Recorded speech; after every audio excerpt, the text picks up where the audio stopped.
오늘 이 저녁 시간에 우리가 먼저 한 사람도 빠짐없이 하나님의 은혜를, 하나님 예배하신 은혜를 누리는 밤이 되기를 원합니다. 합심해서 한번 기도합시다.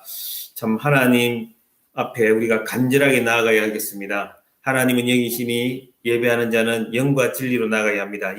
우리의 영은 우리의 상한 마음입니다. 가난한 마음입니다. 우리의 깨어진 마음입니다. 여러분 오늘 이 시간 정말 진정으로 우리의 속사람으로 나아갈 수 있기를 원합니다. 하늘 문을 여시고 하늘 문을 여실 뿐만 아니라 우리의 마음의 문도 열어주시고 또 우리 안에 있는 모든 장애의 문을 다 열어주셔서 주의 길로 인도함을 받는 시간 되게 해주세요. 그리고 하나님의 음성을 들려주셔서 우리가 새 힘을 얻고 위로를 받고 마음의 평강을 얻는 시간이 되게 해달라고 우리 한번 주여 부르고 기도하겠습니다.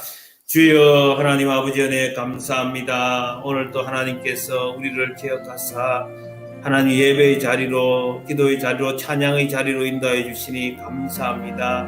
하나님 아버지 오늘 시간 말씀, 생명의 말씀을 듣고자 이 자리에 하나님 나왔사오니 하나님 생명을 우리 가운데 찾아와 주셔서 하나님과 교제하고 하나님과 사귐이 있는 시간이 되게 하여 주시옵소서. 깊은 곳에서 하나님을 만나게 하여 주옵소서.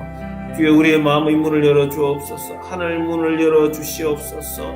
주님 예수 그리스도를 하나님 아버지 새롭게 만나는 시간 되게 하여 주시고 예수 그리스도의 비밀을 새롭게 깨닫는 시간 되게 하시고 그 비밀의 능력을 체험하는 시간 되게 하여 주시옵소서. 예수님은 우리의 대언자여 우리의 보혜사이오니 주여 우리의 모든 무거운 마음과 하나님 앞 상하고 틀린 것 다 주님 앞에 내려놓사오니 하나님 아버지 우리를 들어주시고 예수님의 그 간구에 하나님 아버지 응답하여 주시옵소서. 주여 믿습니다. 이 밤을 기억하여 주옵소서. 하나님 아버지 우리를 터치하여 주시고 말씀으로 터치하시고 성령으로 터치하여 주시옵소서.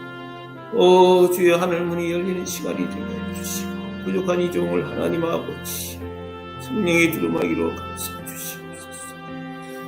하나님 아버지 은혜 감사를 드립니다. 오늘도 저희들 기억하사 아버지 말씀 앞에 불러주시니 감사합니다.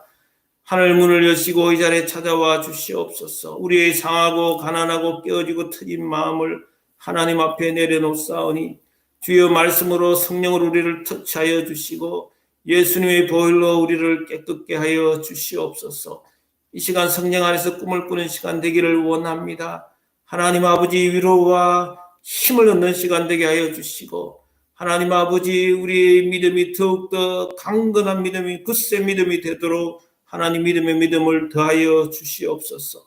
하나님 아버지 말씀이 들릴 때에 꿈꾸는 자와 같이 하나님 나라를 보게 하여 주시고 하나님 영광을 보게 하여 주시옵소서. 시종을 주님께 의탁하옵고 예수님 이름으로 기도드리옵나이다.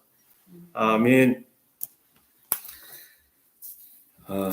우리가 아침마다 고린도 후서를 묵상하고 있습니다. 여러분 고린도 후서를 묵상하시면서 바울의 심장 소리가 들립니까? 그 바울의 심장 소리가 바로 예수 그리스도의 심장이라고 저는 믿습니다. 2차 선교 여행에서 가장 중요한 사역지는 바로 고린도였습니다. 고린도에서 1년 6개월 동안 머물면서 정말 제자 교육을 예수님의 명령을 따라서 제자 교육을 시켰던 곳입니다. 그런데 글로의 지편에서 들려온 소식이 있습니다. 그곳에 분쟁이 있다는 것입니다. 그래서 아볼로파도 있고 예수파도 있고 게바파도 있고 바울파도 있다라고 합니다. 순수한 복음을 전했는데 세상의 가치에 교회가 물들어 버렸다는 것입니다. 그러니까 교회가 세상적 가치가 들어오니까 세상적 가치로 또 복음을 전해준 바울을 평가하게 되고 여러분 인간적인 눈으로 바울을 보니까 바울이 한없이 초라합니다. 뭐 그렇게 핸섬했던 것 같지도 않고 권세가 있었던 자도 아니잖아요. 그러니까 인간적인 눈으로 보면 건강도 좋지 못하고 육신의 가시요 사탄의 사자라고 하는 그 고통을 안고 살고 있었던 그런 연약한 사람이었습니다. 그래서 바울은 자기를 무시할 뿐만 아니라 복음을 비틀고 복음을 왜곡시키는 그런 현실에 대한 소식을 듣고 편지도 써서 보내고 또 방문도 해보고 여러 가지 해봅니다. 드디어 이제 디도를 보냈는데 디도를 통해서 좋은 소식이 들려왔지만 아직 상황은 완전하지 않다는 것을 압니다.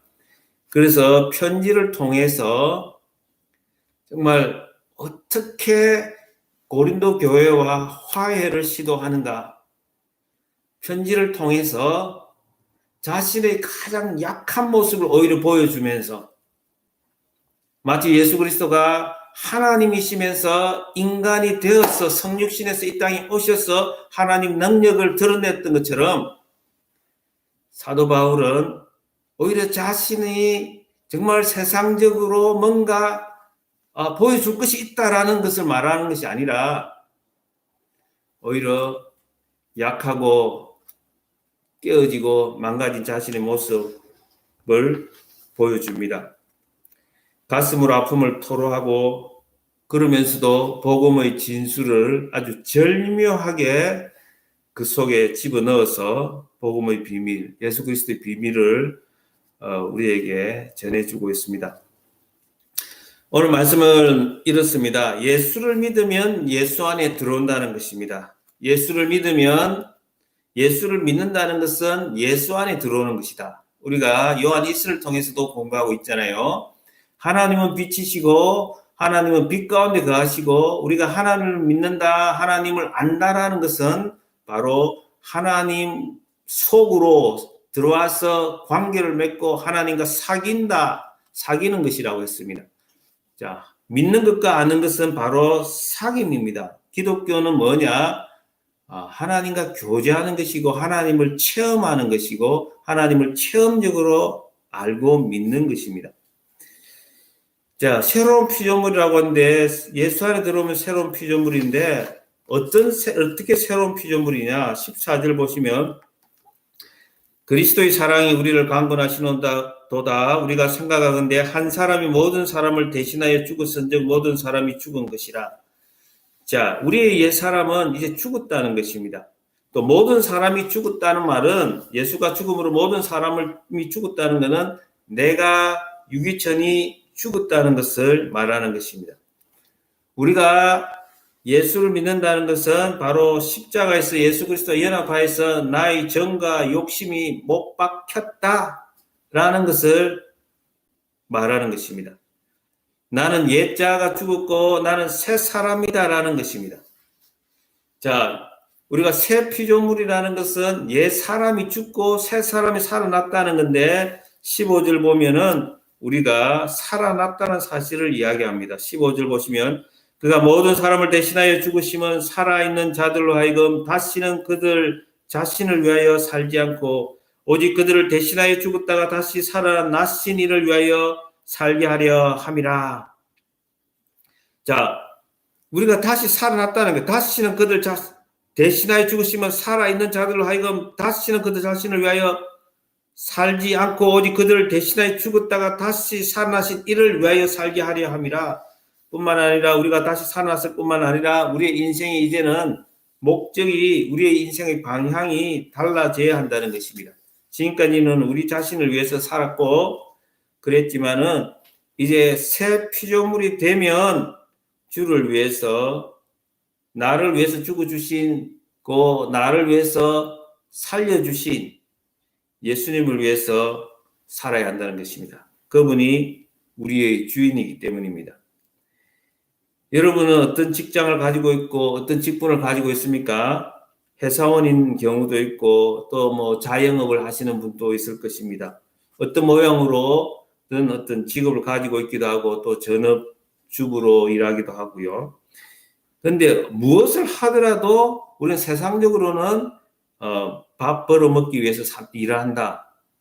자녀 키우기 위해서 일한다. 이렇게 말할 수도 있지만 영적으로는 우리가 어떻게 대답을 해야 합니까? 주를 위해서 내가 일한다라고 말을 해야 합니다. 자, 성경은 우리에게 예수를 믿으면 예수 안에 들어오게 되고, 그것을 다르게 말하면은 뭐라고요? 자, 새 피조물이라는 거예요. 새로운 피조물인데, 새로운 피조물의 특징은 첫째는 죽었고, 옛 사람은 죽었고, 이제는 새로운 생명이 탄생했다는 것입니다. 자, 그리고 세 번째는 인생의 목적이 달라지게 됐다는 거예요. 인생의 목적이 달라졌는데 그 방향이 뭐냐? 자, 화목해 하는 직분을 주셨다는 거예요. 화목해 하는 직책을 받았다는 거예요. 이제 우리의 신분은, 우리의 직분은 화목해 하는 자가 되었다는 거예요. 다르게 말하면은 화해시키는 자라는 거예요. 세상과 하나님 사이의 다리가 되어서, 세상과 하나님 사이에 다리 놓는 자가 되어서 우리가 하나님으로부터 받았던 그 은혜를 나누어주는 통로가 되고, 예수의 생명을 전해주는 통로가 될 뿐만 아니라 우리는 세상과 하나님을 화해시키는 자가 되어야 된다는 것입니다. 여러분, 화목해 하는 사람에게 하나님께서 특별히 바울을 통해서 무엇을 우리에게 주셨습니까? 자, 화목해 하는 사람에게는 하나님 말씀을 주셨다라고 합니다. 자, 18절 보시면, 모든 것이 하나님께서 났으면 그가 그리스도로 말미암아 우리를 자기 화목하게 하시고 또 우리에게 화목게 하는 직분을 주셨으니 곧 하나님께서 그리스도 안에 계시사 세상을 자기 화목하게 하시며 그들의 죄를 그들에게 돌리지 아니하시고 화목하게 하는 말씀을 우리에게 부탁하셨느니라. 이 화목게 하는 말씀이 무엇입니까? 바로 복음입니다. 하나님은 우리에게 복음을 들려주시고 복음으로 말미암아 하나님과 화해시켜 주시고 하나님 안에서, 예수 안에서 교제하게 해주시고, 그 다음에 우리를 그리스도를 대신하는 사신이 되게 해주셨다는 거예요. 엠베세더를, 대사가 되게 해주셨다는 것입니다. 여러분, 대사, 사신이라는 것이 어떤 존재입니까? 정권 대사를 말합니다. 우리가 하나님 나라로부터, 위로부터 우리가 보냄을 받았다는 거예요. 우리가 보냄을 받았는데 우리는 하나님 나라를, 위에 있는 하나님 나라를 대신하는 사신이라는 거예요. 그리스도를 대신하는 사신이라는 거예요. 그리스도의 편지라고 했고, 그리스도의 일꾼이라고 했고, 그리스도의 대사라고 오늘 우리에게 가르쳐 줍니다. 자, 예수 안에 들어오면, 자, 바울은 많은 그런 자기를 공격하고, 복음을 변질시킨 그 사람들에게 지금 화해의 메시지를 전하면서 그들의 정체성을 신학적으로 아주 정확하게 이야기합니다. 그들이 다시는 엉뚱한 짓을 하지 않고 세상에 물들지 않고 다시 세상과 짝하지 않도록 하기 위해서 알아야 될 것이 뭐냐? 너희 존재가 바뀌었다는 거예요. 이제 세상과 짝할 수 있는 존재가 아니고 너희의 옛 자아는 죽었고 너희는 이제는 예수 안에서 새 사람이 되었다라는 것입니다.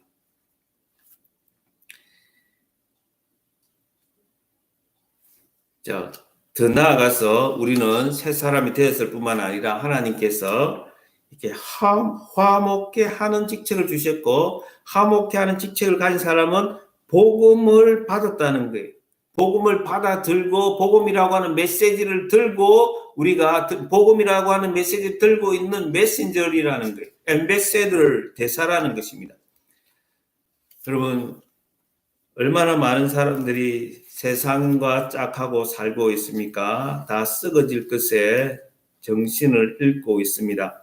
사도 바울은 13절에서 우리가 만일 미쳤어도 하나님을 위한 것이라고 말합니다. 다시 말하면 나는 하나님께 미쳤다라는 말입니다. 성경은 우리가 세상에 미치든지 하나님께 미치든지 둘 중에 하나라는 거예요. 너희가 정말 새 피조물이라면, 너희가 예수를 믿는다면, 하나님과 지금 사귐을 나누고 있다라고 한다면 너희들이 하나님에 미쳐야 정상이라는 것입니다. 여러분, 하나님께 미친 사람은 영원한 것에 대해서 눈이 떠져 있고 자기 신분이 어떤 사람인가를 아는 사람이에요. 그 영원한 나라가 썩어 없어질, 사라질 이 세상의 가치, 이 세상, 타락한 이 세상과는 비교할 수 없는 그것을 구하지 않고 이것을 구할 수 있는 그런 것이 아니라는 것입니다. 사랑하는 성도 여러분, 우리 아가페 교회는 어떤 교회입니까? 하나님께서 특별히 아가페라는 이름을 우리에게 주셨습니다. 아가페는 하나님이 우리에게 찾아오셔서 우리와 관계를 맺어주시고 새 언약의 백성이 되게 해주셨는데, 그 언약, 새 언약 백성을 위해서 예수님이 흘려주신 그 피의 이름이 바로 아가페입니다. 구약에서는 헤세드라고 합니다. 그 사랑, 십자가의 사랑을 아는 사람이 말할 수 있는 언어가 바로 아가페입니다. 이 아가페 교회는 반드시 무엇을 알아야 되느냐? 내가 예수 안에서 새 피조물이라는 것입니다. 새 피조물은 옛 사람은 죽었고 새 사람이 되었다는 거예요. 새 생명을 소유한 사람이라는 거예요. 하나님의 생명이 내 속에 들어와서 나는 이제 영원한 생명을 누리게 되었다는 것입니다. 옛 사람은 자기를 위해서 살지만 새 사람은 이제는 예수가 나를 위해서 죽어 주셨기 때문에 이제는 내가 예수를 위해서 사는 삶이라는 것입니다. 하나님을 위해서 사는 사람은 다르게 말하면 이제 축복의 통로입니다. 화목해 하는 자는 다른 말로 축복의 통로요, 하나님과 세상을 화목하도록 다리를 놓는 사람들입니다. 여러분, 우리가 이렇게 대단한 존재들입니다. 우리는 새 피조물이고, 그냥 새 피조물로서 끝나는 것이 아닙니다. 거기서 머물다가 내가 나중에 죽으면 천당에 간다, 그런 차원이 아닙니다. 이 땅에서 하나님이 창조한 그 세상, 그 아름다운 세상과 하나님이 화목해 하도록 다리를 놓는 사람으로 우리를 불러주었다는 거예요. 이 세상에 하나님의 형상으로 모든 사람들이 지음을 받았고 하나님을 알지 못해서 세상에 미쳐 있고, 그런 사람들을 위해서 우리가 받은 그 은혜를, 그 아가페 사랑을 우리를 통해서 전해주어서 그들이 하나님께로 돌아오도록 우리에게 먼저 찾아오셨고 우리를 구원해 주셨다는 사실입니다. 이 사실이 헷갈리면 언제든지 고린도 교인처럼 될 수 있다는 거예요. 오늘 우리에게 이 말씀을 들려주시는 것은 우리에게 이 시간 들려주시기 위해서 그때 고린도 교회의 바울을 통해서 먼저 주신 것입니다. 우리에게 지금 주시기 위해서 그때 그들에게 주신 말씀이라는 것입니다. 성령을 통해서 이 말씀이 새롭게 우리에게 오늘 이 시간 들려지기를 바랍니다. 여러분, 사도 바울은 정말 자기에 대해서 변명할 수 있고 자기의 섭섭한 것을 다 이야기할 수 있고 자기의 능력을 이렇게 자랑할 수도 있겠지만 그런 걸 떠나서 자기의 연약함을 오히려 드러내면서 예수 그리스도가 성육신해서 낮아져서 그 가운데 하나님의 능력이 나타나도록 했던 것처럼 이것이 하나님의 방법이라는 것입니다. 하나님의 구원의 방법은, 하나님의 능력이 나타나게 하는 방법은 우리의 연약함 속에 하나님의 능력이 머물게 해서 하나님의 영광을 보게 한다는 것입니다. 그러므로 바울은 오히려 자기의 연약함을 자랑하면서 사람들을 하여금 그 화해의 메시지를 던지고 있습니다. 굉장히 놀라운 진리입니다. 여러분, 사도 바울이 마지막으로 우리에게 친절하게 무슨 말을 하느냐, 이 화목. 존 스토트는 바로 복음은 십자가의 복음이라고 말하고, 복음 바로 십자가의 사건이라고 이야기하고, 그 십자가의 사건이 화해의 사건이라고 말합니다. 이 화목은 바로 화해라는 말입니다. 하나님과 우리가 원수가 되어 있었는데 그 원수된 관계를 깨뜨리고 하나 되게 하고 하나님의 사귐 속으로 우리를 인도하는 것이 바로 십자가 사건이고 화해의 사건입니다. 자, 지금 우리가 바울을 통해서 정말 우리의 정체성이 무엇인가에 대해서 너무도 자세하게 상세하게 우리가 복음을 새 일꾼이라고 말하고 우리에게 의의 직분을 주셨다고 말하고 그 의의 직분은 영광스러운 하나님의 영광이 나타나는 영광스러운 직분이라고 말씀하시면서 이제 어떻게 말씀을 맺습니까? 20절에 보면 그러므로 우리가 그리스도를 대신하여 사신이 되어 하나님이 우리를 통하여 너희를 권면하시는 것 같이 그리스도를 대신하여 간청하노니 너희는 하나님과 화목하라. 하나님과 화목하라. 너희가 화목해 하는 자가 되라고 말씀해 놔놓고 이제 말씀을 정리하면서 하나님과 화목하라고 말하는 것입니다. 너희는 하나님의 정권, 그리스도의 정권 대사인데 정권 대사가 되기 위해서는 너희들이 하나님의 복음을 확실하게 전하는 메신저가 되기 위해서는 먼저 하나님과 화목하라는 것입니다. 여러분, 하나님과 화목하는 것이 어떤 것입니까? 예수 그리스도를 구주로 영접하는 것이고, 둘째는 나의 모든 죄를 회개하는 것이고, 하나님을 전적으로 신뢰하고 하나님을 순종하는 것이 바로 하나님과 화목하는 것입니다. 여러분, 첫째는 뭐라고요? 예수 그리스도를 구주로 영접하고, 두 번째 나의 모든 죄를 회개하고 하나님을 전적으로 신뢰하고 순종하는 것. 여러분, 이 네 가지를 기억해야 합니다. 하나님과 화목 없이는 우리는 다른 어떤 것도 의미가 없어요. 하나님과 화목하는 데는 우리는 예수 그리스도가 있어야 합니다. 예수 그리스도의 비밀을 하나님 우리에게 들려주셨습니다. 예수 안에 능력이 있고 지혜가 있고 예수를 통해서만 하나님은 우리를 만나 주시는 것입니다.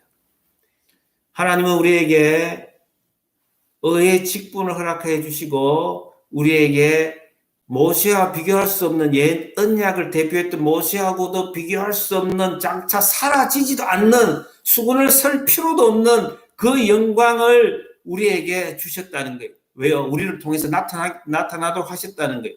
하나님이 우리 안에 들어와 계시기에 성령을 통해 우리와 함께 하시기 때문에 우리는 그 하나님의 찬란한 영광을 영원토록 바랄 수가 있는데 예수 그리스도가 바로 우리 질그릇 같은 연약한 인간 속에 보배로 들어와 계신다는 것입니다. 여러분, 우리가 질그릇 같고 예수님은 보배요, 복음의 능력은 보배입니다. 왜 그렇습니까? 우리의 연약함을 의지하지 않고 예수 그리스도를 바라보게 하시면서 예수님을 의지하면서 살라고 그렇게 하신 것입니다. 여러분, 우리의 연약함으로 인해서 우리가 아파하고 고통하고 염려할 때가 얼마나 많습니까? 그러나 우리를 의지하지 말라는 거예요. 보배를 의지하라는 것입니다. 예수 그리스도를 의지하라는 것입니다. 십자가에서 죽으신 예수 그리스도를 바라보라는 것입니다. 십자가에서 죽으시고 부활하신 예수 그리스도를 바라보고 그 속에 능력이 있다는 것입니다. 그것이 우리의 자랑이 되어야 된다는 것입니다. 그렇게 하는 것이 하나님과 화목을 누리는 것이고 하나님과 화목을 누리는 속에서 우리는 하나님이 우리를 바라시는 그 온전한 뜻, 화목해 하는 자, 그리스도의 사신, 그리스도의 대사, 다리를 놓는 자가 될 수 있다는 것입니다. 여러분, 우리는 예수의 비밀을 누려야 합니다. 저는 참 어제 새벽에 마음 아픈 소식을 들었습니다. 참 제가 정말 너무 존경하시는 그런 은사님이신데 참 책을 번역해서 그걸 PDF로 저한테 보내주셨고 그분이 번역을 하셨는데 자신이 유니테리언 같다라는 고백을 했습니다. 그러니까 하나님과 예수님이 이렇게 동등하신 분이 아니고 예수님이 아무리 봐도 하나님은 아닌 것 같다, 그런 논리입니다. 참 우리 복음의 핵심은 바로 무엇입니까? 예수 그리스도를 통해서만 우리가 하나님을 만날 수 있고 예수 그리스도가 하나님과 동등하시고 예수님이 바로 하나님 아들이요 하나님 아들은 하나님이라는 사실입니다. 여러분, 하나님과 우리가 화목해야 다른 모든 것이 가능합니다. 하나님과 화목하지 않고는 아무것도 의미가 없어요. 하나님과 화목한다는 것은 바로 예수 그리스도를 나의 구주로 영접하는 것입니다. 여러분, 혹시 아직도 하나님과 화목하지 못한 사람은 바로 예수 안에서 하나님을 영접할 수 있기를, 예수님을 영접함으로 하나님과 사귀는, 하나님과 만나는 그런 은혜를 누리기를 바랍니다. 오늘 시간 우리가 한번 주신 말씀을 가지고 기도하겠습니다. 여러분, 우리의 모든 문제는 문제가 없는 사람이 없어요. 우리의 연약함이 있기 때문에 우리는 모든 아픔이 있고 상처가 있고 문제가 있습니다. 우리의 모든 문제 때문에 우리는 하나님이 필요한 사람입니다. 하나님과 우리의 관계가 회복되면 모든 게 해결되는데, 우리에게 귀한 은혜, 구원의 은혜를 주신 그 은혜에 감사하면서 우리에게 주신 그 신분, 우리에게 또한 귀한 직분을 주심을 감사하면서 우리가 한번 이 시간 하나님 은혜를 기억하면서 하나님께 감사드리며 나아가기를 원합니다. 예수님 나 되신 죽어주시고 이제는 주를 위해서 살게 하시면서 하나님의 영광의 찬송이 되게 하시고 그리스도의 정권 대사가 되게 하시니 감사합니다. 이제는 복음을 들고 세상 가운데 나아가서 세상과 하나님 사이에 다리를 놓는 자가 되게 하여 주시옵소서. 한번 주여 부르고 기도하겠습니다. 주여 하나님 아버지 은혜 감사를 드립니다. 아버지 우리로 하여금 예수 그리스도의 비밀을 깨닫게 하여 주시고 예수 그리스도의 십자가의 은혜를 알게 하여 주시고 예수님이 나를 위해 죽어주신 사실을 주님 믿음으로 받아들이게 하시니 감사합니다. 하나님 아버지 이제 나를 위해 죽어주시고 나를 위해 살려주신 그 예수를 위해서 살게 도와주시옵소서. 아버지 이제 나를 위해 살지 않게 하여 주시고 하나님께 미치게 하여 주시고 세상에 미치지 않게 하시고 세상인과 짝하지 않도록 도와주시옵소서. 주여 우리 모든 아가페 교우들을 기억하여 주시옵소서. 하나님과 화목하는 은혜를 허락하여 주시옵소서. 우리 모든 자녀들을 기억하여 주시옵소서. 하나님과 화목하는 권세를 허락하여 주시고 은혜를 베풀어 주시옵소서. 예수 그리스도 안에 있는 하나님의 모든 지혜와 비밀을 보게 하여 주시옵소서. 아버지 우리가 억울한 일을 당하더라도 사도 바울처럼 우리의 연약함을 통해서 하나님의 능력을 나타내게 하여 주시옵소서. 우리 자신을 자랑하지 않게 해 주시옵시고 우리 자신의 연약함 속에 역사하시는 하나님을 드러낼 수 있도록 인도하여 주시옵소서. 주여 우리 모든 성도들이 우리의 몸이 질그릇 같음을 질그릇으로 지어진 연약한 그릇임을 알게 하여 주시옵소서. 그래서 하나님 우리의 육신을 자랑하지 않게 하시고 육신에 살지 않게 도와주시옵소서. 주여 우리 안에 있는 보배 되신 예수 그리스도를 바라보며 살게 하여 주시옵시고 예수 그리스도를 의지하며 살 수 있도록 도와주시옵소서. 하나님 믿습니다. 우리로 하여금 화목케 하는 자로 세워주셨사오니 아버지 이제 정말 우리를 통해서 가정 복음화가 이루어지게 하여 주시되 하나님 아버지 우리가 정말 제사장이 되어서 왕같은 제사장이 되어서 하나님 아버지 이웃을 업고 안고 하나님 앞에 나아갈 수 있도록 도와주시옵소서. 하나님 아버지 믿습니다. 주여 우리를 향한 놀라운 계획이 있음을 믿습니다. 우리 가정을 향하여 놀라운 계획이 있음을 믿습니다. 우리 아가페 교회를 향하여 하나님 놀라운 계획이 있음을 믿습니다. 하나님 아버지 주여 우리 영안을 열어 주옵소서. 믿음의 눈을 열어 주시옵소서. 하나님 아버지 우리를 새롭게 하여 주시옵시고 주여 하나님 아버지 우리에게 주신 새 직분 새 일꾼이 되게 하여 주시옵시고 하나님 의의 직분을 주여 은혜로 잘 감당할 수 있도록 하나님 도와주시옵소서. 주여 믿습니다. 이 피 묻은 복음 하나님 아버지 강수가 되어서 우리 가정에 흐르게 하여 주시옵소서. 주여 그 피가 강물이 되어서 우리를 적셔 주시옵소서. 우리 안에 하나님 아버지 사랑이 주여 넘치도록 나타나게 하여 주시기를 원합니다. 주여 우리를 아가페 교회로 불러주신 그 은혜를 기억하게 하여 주시옵시고 그 섭리를 깨닫게 하여 주시옵시고 그 뜻에 굴복할 수 있도록 하나님 도와주시옵소서. 주여 믿습니다. 이 밤에 우리 모든 성도들 주여 마음에 찾아가 주셔서 그 마음에 하나님 천국이 임하게 하여 주시옵시고 하나님의 뜻이 임하게 하여 주시옵시고